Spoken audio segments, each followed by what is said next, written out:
Hi, everybody. My name is Hemant, and I'm an alcoholic who is in recovery. I haven't had the first drink with the grace of God and the help of Alcoholics Anonymous. And, so we are talking about the steps and back to basic studies. I would like to thank Philip right now before we start for giving him for doing this study with us, for conducting this back to basics workshop with us, because this is a learning curve for everybody, including the newcomers, but also the old timers. Because what we learn here is something which we haven't looked at squarely, and sometimes something absolutely new, and sometimes we are reminded of what we have missed out over the past few years, though we may be on the program or we may think we are on the program. And we're talking about the first, second, and third steps. The first step is basically about being honest, about having a good look at yourself, about self-examination, of looking at yourself honestly. The basic concept of the first step is being absolutely honest. The second step is about being open-minded, of understanding that we need help. Without help, I cannot do it. With help, yes.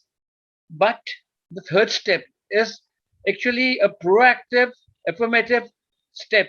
It requires proactive, affirmative action. And what is that action it requires? It requires a leap of faith. It requires us to understand the fact that without doing this step properly, without understanding that God is everything and that I am nothing. On page 62 of the big book is very clear about God is the father, I am the child, God is the principal, I am the agent. Because unless and until we accept that, and He is that in every accept of our lives, it's not only God is not only a figurehead, God is there for everything. Unless and until I accept the fact that God is all in all, and that I'm supposed to do whatever I do, but the fact of the matter is that the result is in God's hands. My actions may be of my own. I may have to do certain actions. But the fact of the matter is that faith, and we have to develop a faith that works. It's not an empty thing. A lot of us are not are defiant. They call us defiant children. Children of chaos. But basically, unless and until I understand the fact that God is the figurehead, that I'm actually an instrument of God. Philip always says I'm a spiritual being on a human journey. But do I accept the fact that I'm a spiritual human being on a human journey? Do I accept that? And unless I do that, it's affirmative action, proactive affirmative action, and that is what this whole third step is about. The third step up is it tells us that unless and until this is the gateway to the rest of the steps. This is the gateway to recovery. Unless and until I accept the third step without reservation, entirely ready, humbled. I am driven to Alcoholics under the lashes of alcoholism. I've been bludgeoned into coming to Alcoholics Anonymous. And now here I am. I admit the fact that, yeah, right, right. Sir, please, the Galaxy M11, this is a study meeting. We will not be taking any questions or anything. Please withdraw your hand and let's have your real name. Kindly do that for us. Thank you so much. And we are going to talk about the third step today. Philip is going to take us through a series of questions, and he'll be answering a lot of things, and he's going to speak about the third step. Go ahead, Philip. Thank you once again for conducting this workshop. God bless you. Please, Philip, please come in.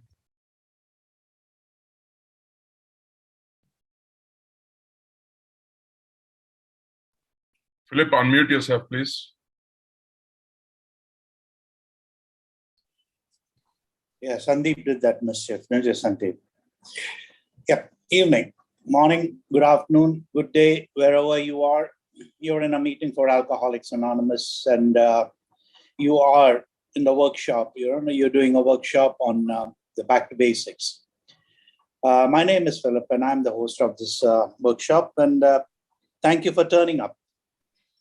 It's so heartwarming to know that I too have something to offer from a helpless, hopeless, useless state of being to becoming a man of helpful, hopeful, and useful. So welcome. Any newcomers here with us today? Would you want to identify yourself? Put your hand up. Any newcomers for their first, second, or third AA meeting? or in their first 6 months of sobriety? Would you want to put your hand up? It's just to welcome you.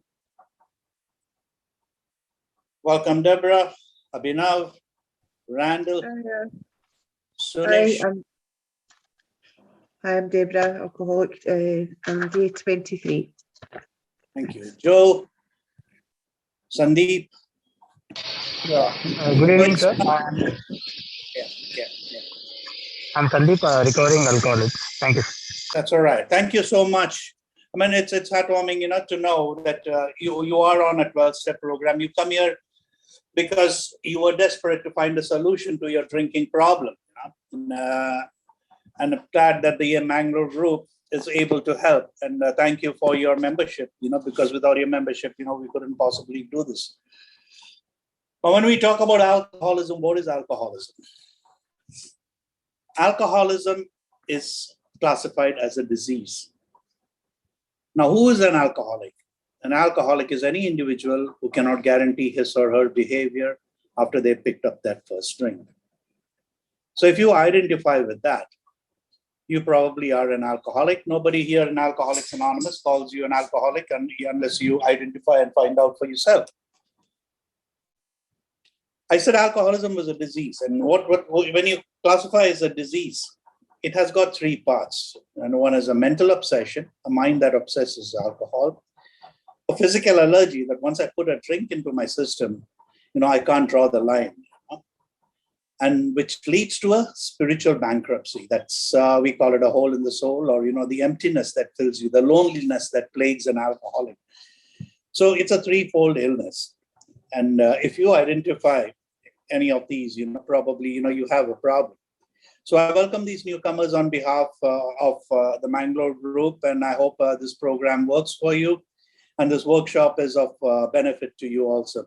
Now here, when you go, we have this PDF file of this booklet, and today I'll be doing step 3, but I will just go over step 1 and 2 for the benefit of those who have joined us newly. Now, when I talk about step 1, what does step 1 say? Step 1 says I'm powerless over alcohol and my life has become unmanageable. Personal powerlessness in, who cares to accept complete defeat? That's where, more about alcoholism, the chapter of it said, who cares to accept? An alcoholic is the last person who is going to accept defeat over alcohol, because the alcohol is his motivator and is his life-saving drug. Everything else comes second. If you are an alcoholic like me, I would go to extents where the as-yets would happen. If I've not lost my job as yet, I would lose it. If I had not lost my family as yet, I would lose them. If I had not lost, my finances, I would lose that. If I had not lost my self-respect, self-worth, I would lose it. If I had not had legal issues, I would get there. Medical problems, I would get there. So, an alcoholic is a guy who will go through all these things, but yet say that he does not have a drinking problem. Everything else, it could be the weather, it could be the family, it could be anyone, any of the millions of things around this planet that he could bother about, or he could blame, but it's alcoholism. So when you talk to an alcoholic and you tell him you got a drinking problem, he would not accept it. Though, if you are an alcoholic like me, long before I stopped drinking, I knew I had a problem. And I'd stopped so many times because of alcohol, but denial stopped me from accepting the fact that I'm an alcoholic. So when I came to Alcoholics Anonymous, they told me that stopping drinking, Philip, was never your problem. Staying stopped was your problem. Okay. That I identified with. Say, to stay stopped, you have to address your thinking problem. So from a drinking problem, they've come on to a thinking problem. The skeptic that I was as an alcoholic, always turns up, I'm just trying to find some fault with the system so that, I could go out there and drink. So this, the sickness is so subtly powerful. So I had a thinking problem. The problem was in my head. It's between my ears. It was not in the bottle. It was not in the people. It was not in the atmosphere. It was in me and my thinking. So I had to change my thinking. And the big book says in the doctor's opinion that we were maladjusted to life. And, I had a maladjusted personality. I had an inferiority complex. I was always on a flight from reality. I could identify with this. I was a mental destitute. That's what it was. I was mentally handicapped. Why? Because I lacked coping skills, which normal people could do, with impunity. I couldn't. Me personally, I was even dyslexic, and I had a learning disorder, which I didn't know. People used me. People took advantage of me because, I was the subtle, quiet type. I feared I took all the blame on myself. I was ruled by the fears that I lived by. Fear walked every step of my life. I was really a neurotic and a disaster waiting to happen even as I grew up. So when I read the doctor's opinion and it said, went on to these attributes saying that, maladjusted life, maladjusted personality, flight from reality, what else did they say? My body was as sick as my mind.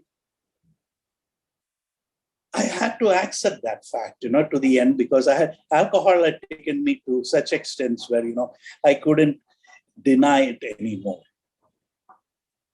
And the only way I could lick this problem, they told me, was, abstinence, total abstinence. And to have total abstinence, I had to learn coping skills. And they gave me this book of Alcoholics Anonymous. And they said, read the first 164 pages of this.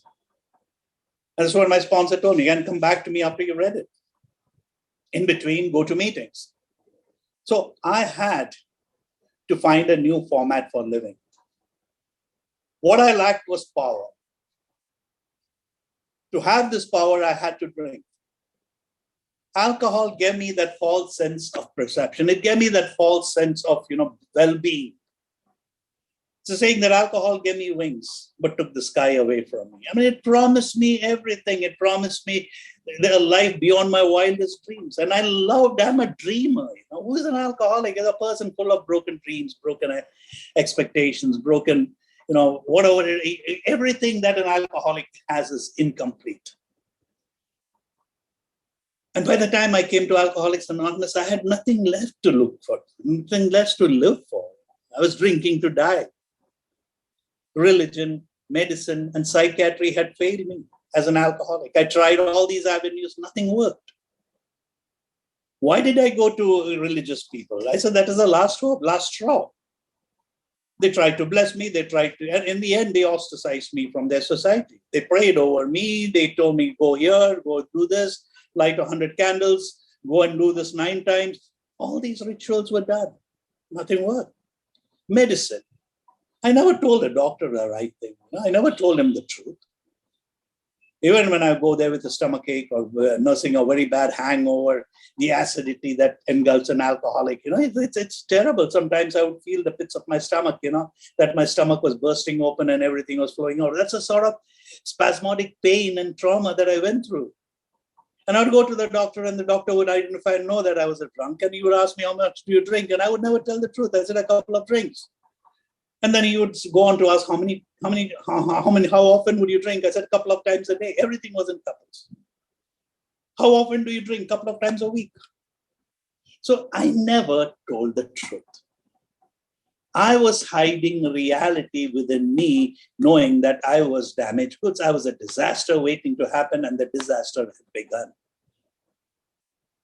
I came into contact with alcohol at the age of 13. And, from the word go, I drank for the effect. I loved the chemical, the way it reacted with me and the way I felt. It lifted me out of the gloom, that I was in. So as an alcoholic, I had that reprieve that came, with a drink. It gave me a false sense of being, like I said before, it eased my mood. I was always irritable, restless, discontented. So it eased that irritability, that discontentment and the restlessness. And, it was a sort of a lubricant, it just eased me. But the problem was I never knew where to stop. 1 drink was too many and 100 were too little. I was caught between the devil and the deep sea. I didn't know what to do. People looked at me and they felt sorry for me. I looked at myself in the mirror and said, there's no hope for me. I didn't like seeing me. I was running away from a life, and I was running away from myself. So when I was given the 12 steps of Alcoholics Anonymous and told that you have a personality disorder and we need to address that. And for the first thing in that, to address your issue is honesty. The how, the hope, honesty, open-mindedness, and willingness.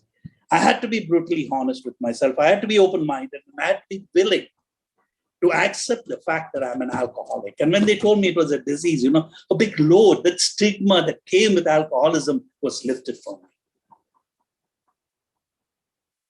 It wasn't easy. The first few weeks and the first 6 months was not easy. I fooled around. I came into Alcoholics Anonymous sometime in 1986, and I sobered up in October 1987. That was quite a year, almost a year. I went around still thinking alcohol. I could handle alcohol.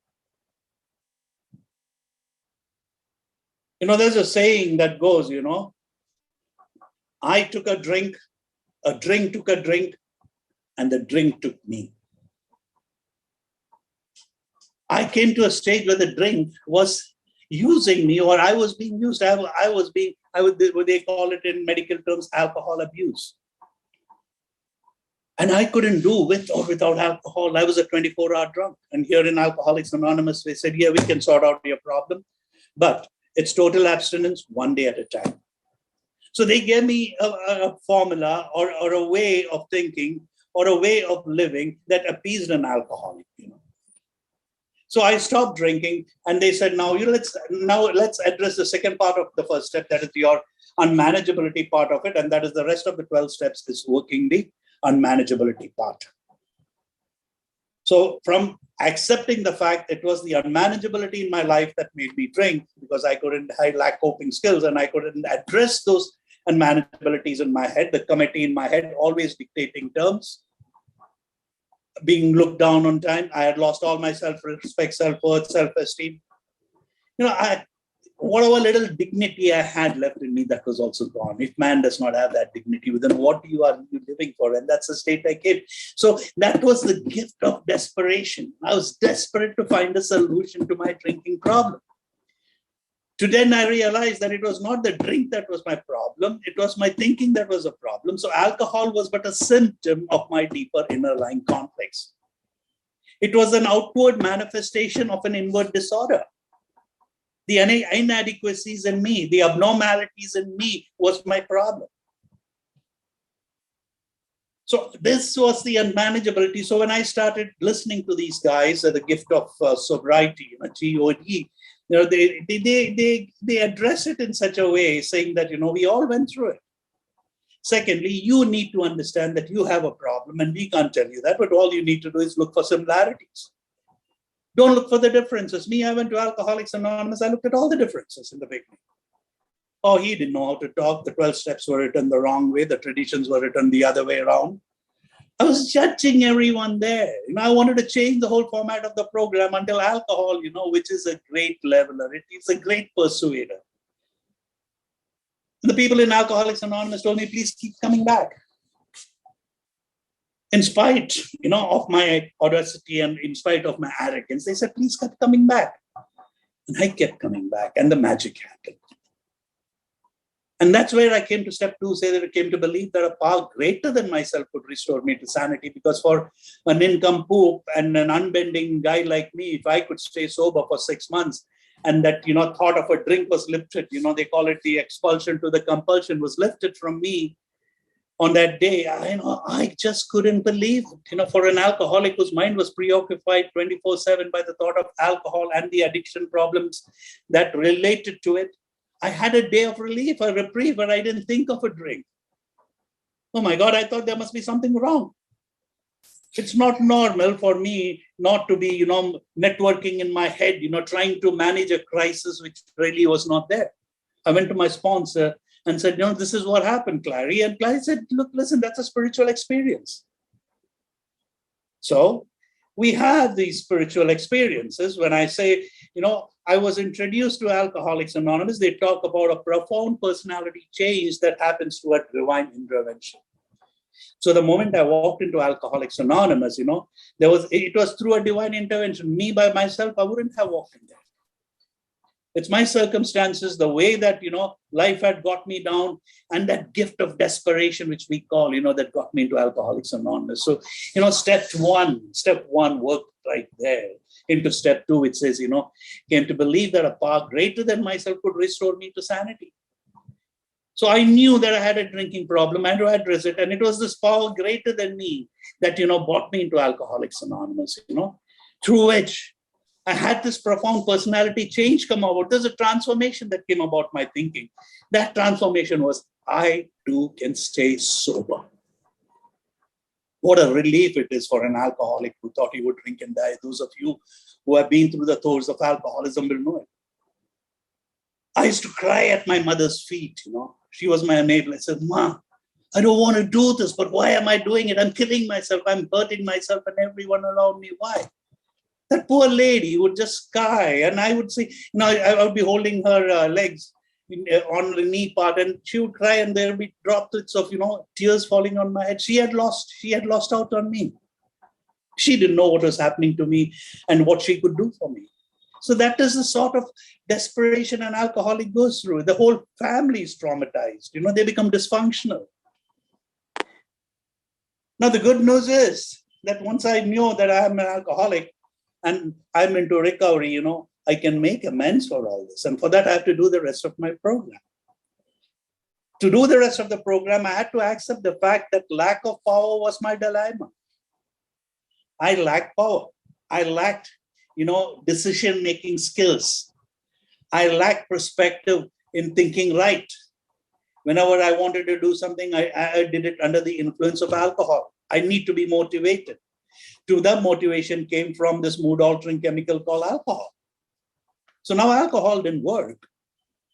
So what do I do now? They said, you need this power. You had to substitute this power. Well, alcohol was a power greater than yourself. Now that is gone. That is dead. Now you have to sort out those problems alcohol brought with it into your life. First, you had a thinking problem. Then you had a drinking problem that compounded the what you call problems you had. So alcohol created more problems in your life. And the only thing it gave you was this false sense of being. So now you have to substitute that. So why don't you use the power of the fellowship to substitute that? So yes, I substitute. A group of drunks, kept me sober. I could answer, because most people have this problem with this God factor. And they told me, it is so very important that you start to believe. So as soon as we found that we were able to lay aside prejudice and expect even a willingness to believe in a power greater than ourselves, we could commence to get results, even though it was impossible for any of us to really define or comprehend the power which is God. I was a non-believer. I was a skeptic. I didn't know whether I was an agnostic. But I had to believe, and I had to take this into my task, by telling them, them telling me rather, that Philip, on your own, you couldn't stop drinking. Your life was a mess. You tried everything within your means to try to stay sober or regulate your drinking. And more about alcoholism, it talks about the gimmicks an alcoholic does, to cover up his drinking or find excuses to where he drinks. It's so subtly powerful. The story of Jim, who takes a drink in a glass of milk and thinks, that's okay. So it's so subtle, so powerful, this alcohol, to be rid of it and to stop drinking. It had to be something beyond me.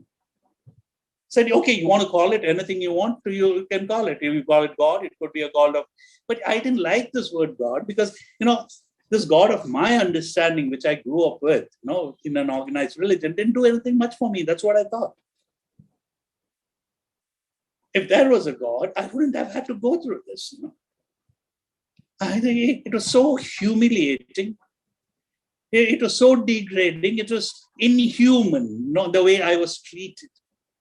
And you want me to pray to that God, the God of, which I went to looking for God in churches, temples, and other places? It didn't work. So here I was given a God, that's a group of drunks, which I was able to say, okay, I can call it God, yeah. And so initially, that's what I took as a power greater than myself. So I fervently went to these Alcoholics Anonymous meetings every night. Every night when I was, instead of going to a bar at 7 o'clock, I would go to an AA meeting. So that became an obsession from me, but they told me that is a healthy obsession because it's keeping you away from a drink. And if you kept away from a drink, you avoid so much of problems and troubles that are compounded by your drink. So it was in me, in fact, a power greater than myself, which I was speaking about earlier. It was a divine intervention. I didn't want to come there. And once I came there, there was a transformation that happened to me. Something, my whole thinking, that came in. And then I had to ask myself, on page 47 of the big book, say, do I now believe, or am I willing to believe that there is a power greater than myself? Do I now believe, or am I willing to believe? As soon as a man can say he does believe or is willing to believe, we empathetically assure him that he is on his way. Just willingness to believe. It does not say you have to believe, endorse, stamp, and say take a 10 years contract. No, as long as you're willing. So willingness was the key here. Upon a simple cornerstone, a wonderfully effective spiritual structure can be built. Spirituality. What is spirituality? When I break it down, spirituality, I take it in a very simple form, which I was explained to: spirit and ritual. I should realize that we are human beings. We are not human beings on a spiritual journey, but we are spiritual beings on a human journey. So the spirit possesses the body. And somewhere along the line, the spirit will leave the body and move on.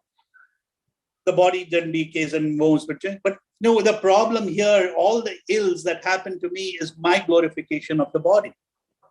Because my body has an identity and I try to preserve that identity. So what happens to me is I drift away from the perfection of my creator for what I have been created. I go after the money, property, prestige, and I get lost.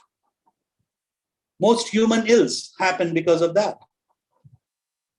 But me being an alcoholic and having this obsessive compulsive disorder, I fall prey to it very much easier. I like obsessing. I like possessing something. I like being possessive.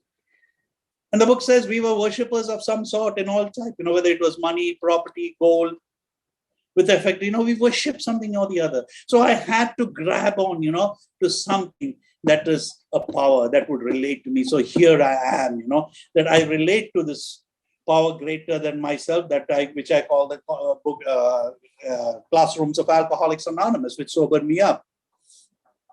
So what I lacked was information, what I lacked was perspective. Now I need to move on from that. Okay, this God of my understanding has restored me to sanity. It's restored me to sanity over a drink. I don't drink anymore. I understand the drink was not my problem. My thinking was my problem. So to keep my thinking in perspective, I have to start working on myself. So now to work on myself, it's like, if I build a house, I need a foundation for the house. So the first 3 steps are the foundation to your new life, to your new way of thinking. I have to alternate my thinking. And, I need to have a 180-degree turn. The way I'm going straight was going down to the pits of deep despair or death. I had to turn around 180 and come back. And that is what scares me. How do I go back? How do I look back at myself? How do I rectify what I've done? I was full of guilt, shame, remorse, fear, name it. To me, as I work it, there are 3 stages, in my recovery from alcoholism. First is freedom from the bondage of alcohol. I'm free. That gives me the gift of choice. Then I work on freedom from the bondage of fear. All the fears that compounded, that brought my life to a standstill. Sum of my drinking was equal to the sum of my fears. So I started working on my fears.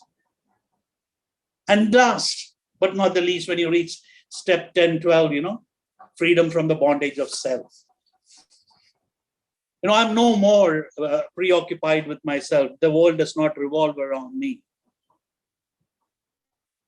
We'll read in page 62 exactly what it is and how it feels. Why did I do it? I did it because faced with alcoholic destruction, we became open-minded on spiritual matters. As we tried to be with other questions, in this respect, alcohol was a great persuader. And I said that earlier. The choice was to be to choose between an alcoholic death or a spiritual way of life are not always easy alternatives to face. So when I talk of the spiritual way of life, the spiritual that was explained to me, what spiritual meant to me, spiritual relates to the spirit, that relates to your soul.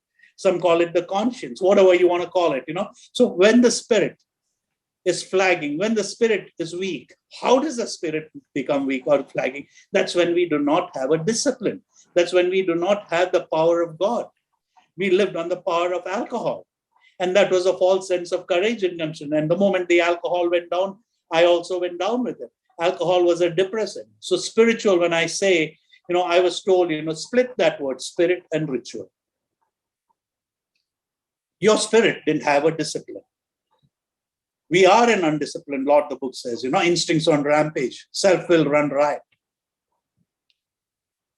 So I had to find a discipline for life. And that's what spirituality meant to me. I had to find a new way of living, a new way of thinking. So for that, I needed to hand it over to someone or something. You see, when I come to Alcoholics Anonymous, I came with this huge baggage of guilt, shame, remorse, name it. I was at loggerheads with everything. I went to sleep with myself. I was the demon I went to sleep with every night. And sleep wouldn't come to me. So I had to be rid of this if I had to work the program. I had to be rid of all these thoughts, these phobias, these traumas that were accumulated in my head. And I couldn't do it on my own. And they said, turn it over to God. And when you turn it over to God, there's a gift offered daily. A gift offered daily. That's again God. A group of drunks, a gift offered daily, good orderly direction, whichever way. And these are all disciplines for life. So in the third step, it says, I handed over my will and my life over to the care of God as I understood it. Made a decision to turn my will and my life, we say, Now, how did this happen, That is the self-centeredness of an alcoholic. What an alcoholic goes through is with page 62. Let me just read these couple of paragraphs so that, it explains to you better than me trying to explain it to you. This is what the text is on page 62 and 63. Selfishness, self-centeredness that we think is the root of our problems. Driven by 100 forms of fear, self-delusion, self-seeking, self-pity, we step on the toes of our fellows and they retaliate. Sometimes they hurt us, seemingly without provocation. But we invariably find that sometime in the past, we had made decisions based on self, which later placed us in a position to be hurt. So our troubles, we think, basically are of our own making. They arise out of ourselves, and the alcoholic is an extreme example of self-will run riot. Though he usually does not think so, above everything else, we alcoholics must be rid of selfishness. We must, or it will kill us. Here's the catch. God makes that possible. And there often seems no way of entirely getting rid of self without his aid. Many of us had moral and philosophical convictions galore, but we could not live up to them even though we would have liked to. Neither could we reduce our self-centeredness much by wishing or trying our own power. We had to have God's help. This is the how and the why. First of all, we had to quit playing God. Rule number 1. It didn't work. Next, we had to decide that here and after the drama of life, God was going to be our director.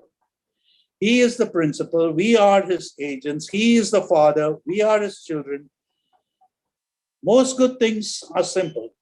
And this concept was the keystone of the new and triumphant arc through which we passed to freedom. When we sincerely took such a position, all sort of good, remarkable things followed. We had a new employer, being all-powerful. He provided what we needed. if we kept close to him and performed his work well. Established on such a footing, we became less and less interested in ourselves, our little plans and designs. More and more, we became interested in seeing that we could contribute to life. As we felt new power flow into, as we enjoyed peace of mind, as we discovered we could face life successfully, as we became conscious of his presence, we began to lose our fear of today, tomorrow, and hereafter. We were reborn. The word reborn also. So I had to know. For that, first I had to understand who God was. My sponsor made me understand, says this God is not a punishing God, he's a loving God. If he didn't love you, you wouldn't be sober. And he gave me the worldly example of millions of people who have alcoholism and the number of people who come to Alcoholics Anonymous and sober. He said, you could have been one of those unfortunates who died under a train, or, had a massive heart attack, or you killed someone and you were locked up for a lifetime. You could have been one of those, but God did not let any of those things happen to you. He showed you Alcoholics Anonymous. So if he was a punishing God, why would he show you the doors or portholes of Alcoholics Anonymous? I had to be made to understand like a child. And that I could understand, I could take it, that yes. But then I again asked the question, why did I have to go through the trauma that I went through? And he told me the same thing, that's the learning part of Alcoholics Anonymous. He says, God was training you, for something that you had to do in your future. And today I can see that. I had to go through whatever I went through to get to where I am. So he says, that's the reason why you were traumatized and you went. And in a lot of that, self-will played. When God's will was present, God wanted you to be happy, joyous, and free. You opted for something else. So when your will does not match God's will, there's no happiness. There's no freedom. You wanted to stop drinking. God showed you Alcoholics Anonymous. You walked into Alcoholics Anonymous. So God's will matched your will and you became sober. I could understand, I could relate to that, and good things started happening in my life just as I read. People I lost started coming back into my life. I had a new perspective for living. I started thinking differently. I started eating, living, breathing, everything differently. I heard the chirp of the birds in the trees. I could feel the wind in my hair. I could ride my bike again. I could smile at myself, though scaredly. So when I saw these things, I slowly started believing, yes, there is after all a God, and it is a loving God. And then he again told me, you carrying all this load of guilt, shame, remorse, and all that on your back. You're worried all the time. You're anxious. You're tense. Your muscles are taut. You need to relax. Now, how could I relax? I was carrying the world on my shoulder. I thought I was Atlas. And Atlas, without breaking back. So what is my will? My will is my self-centeredness. What I want of life. What I want, others to think about me. How I want to conduct myself. That's my will. And nothing went right from my age or right from my very young age. My will, self will run right. It always took me to avenues and places I didn't want to be in.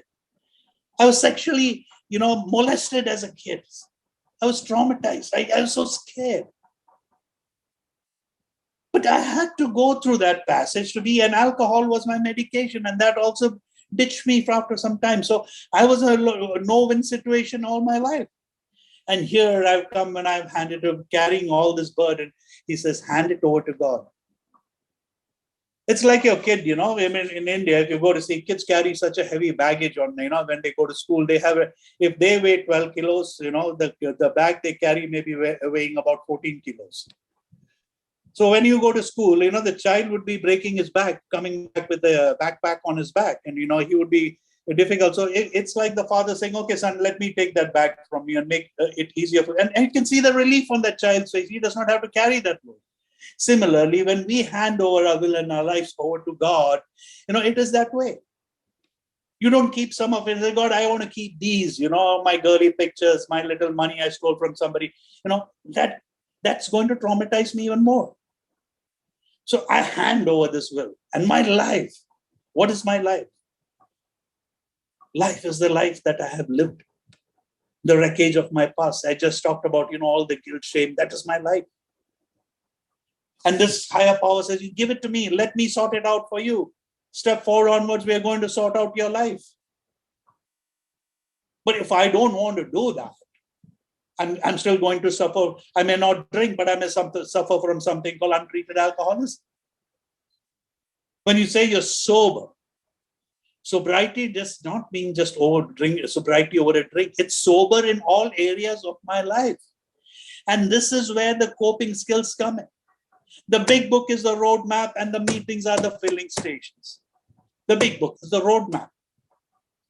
It's got instructions for me to reach my destination. And I need to enjoy the journey while I'm doing it. And I cannot do it alone. I have to do it with God's help. This God factor, which I was shying away from, which I was pushing away from myself. So I had to finally acknowledge that it was something beyond me that is keeping me going, that's keeping this earth moving, that's keeping the people around me doing what they're doing. The earth didn't revolve around me. I revolved with the earth, and the earth revolved around the sun. I had to be made to understand that, because that's how pickle-headed and free-brained I was. So here I found this God. He was my employer. He was my father. He took responsibility for everything that I had. It's a very difficult proposition, but once you try it, you'll realize that it's so much easier to hand it over than to carry this wreckage, that is going to weigh me down. And that is going to block the path to my progress. So here we talk, all we have is a daily reprieve contingent to our spiritual condition. So once I stop drinking, and unless I have a new format for living, I cannot continue this life, which this program is offering me. This manual, this book, I call it the Bible. My big book is my Bible. It gives me a perspective for living. Every time I read it, it gives me a different meaning. I've done this workshop. This is the 4th time I'm doing it, I suppose. So every time I do it, I get a different outlook on that, a different perspective on it,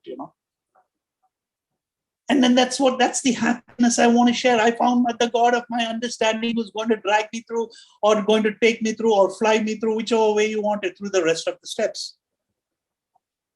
So why don't you, like I always say, why don't you try this God of your understanding? Those of you who do not know how to pray, why don't you go down on your knees just to practice, think that you're trying to humble, you're doing God a favor. And ask God, what you say, that God, I offer myself to you, to build with me and to do with me as thou wilt. Relieve me of the bondage of self, that I may better do thy will. Take away my difficulties, that victory over them may bear witness to those I would help in thy path. Thy love and thy way of life, may I do thy will always. That is our 3rd step prayer from the big book. So you are all invited into a new way of life and into a new way of thinking. And rest is going to be history, because now you're going to meet yourself. Step 4 is all about meeting yourself. And, I first was skeptical about meeting myself, but when I started looking at myself, like my sponsor said, look at yourself every day and tell yourself, Philip, you're worth staying sober for. Yes, by the time I came to step 3, I felt I was worth staying sober for, because life had taken a dramatic change. My life had changed beyond my wildest dreams. I was a new being. I was, like the book says, I was born again into a new way of thinking and a new way of life. I think we're short for time, because we've come to 45. We have the half an hour question time. If there is any step that needs to be done again, we would do that again. But we need to be informed that. I think I'll wind up for now. Thank you very much for being a wonderful audience and giving me a patient listening. I hope I made sense and was able to communicate to you or tell you what this power greater than myself was and what it is doing for me in my life. Thank you. Good night. Good luck. God bless. Wow, Philip, thank you so much. Brilliant. I'm not going to say, I normally end up by saying that word, but really today you were fantastic as usual. And guys, just to re-emphasize what Philip was talking about, I'm going to read the last paragraphs on page 40 and the first paragraph on page 41 of the 12 and 12. It is when we try to make our will confirm with God's that we begin to use it rightly. To all of us, this was a most wonderful revelation. Our whole our whole trouble had been the misuse of the willpower. We had tried to bombard our problems. We had tried to bombard God with our problems, with it instead of attempting to bring it into agreement with God's intentions for us, to make us increasingly to make this increasingly possible is the purpose of AS 12 steps, and step 3 opens the door. Once we have come into agreement with those ideas, it's really easy to begin the practice of step 3 in all times of emotional disturbance or indecision. We can pause and ask quiet, not and in the stillness, or simply say, God, grant me the serenity to accept the things I cannot change, courage to change the things I can, and wisdom to know the difference. God, the difference. God, thy will, not mine. Let that be done. Questions, guys?